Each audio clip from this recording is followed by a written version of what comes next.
Hi everybody, just a quick video to update those of you who are interested on how we're doing with our mushroom logs. So check this out.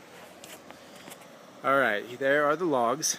They are in an area outside of our house that has very little sun, so it keeps them cooler so they can retain the moisture. The mushroom mycelium in the logs is very sensitive to heat, and you have to maintain a high moisture level too, so it's important for them to be shaded. Also, you can see we've got some pine trees here, and they serve the purpose of, because pine trees have natural antifungal compounds in them, areas underneath them tend to have fewer competing fungi for your mushroom logs, so it's a good place for the logs to be. So, get a little closer here, show you what's going on. We've got two shiitake logs over here. They're inoculated with shiitake, little birch dowels, and all the rest here are inoculated with pearl oyster mushrooms. So as you can see here, we got lots of different kinds of wood. This is ash, a hardwood, which is better for the shiitake. That's poplar, cottonwood, poplar. These are honey locust, which is a hardwood.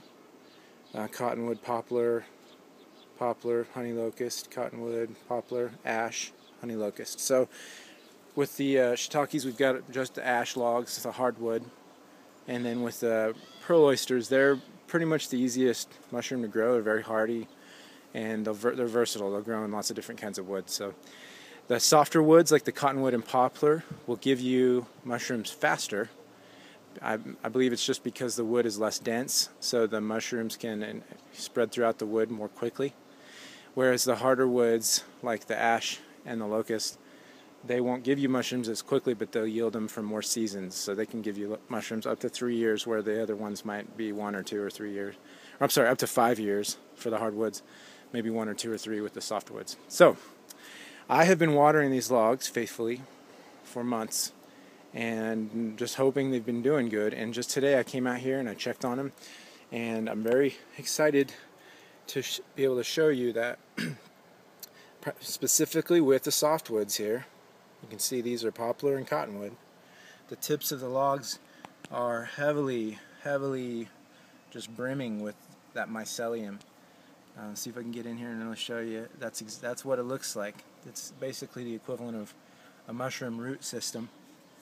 And once both tips of your logs are totally white with this stuff, you know that you're ready to force fruit your logs. The way you do that is you put the logs in icy cold water for like 24 hours.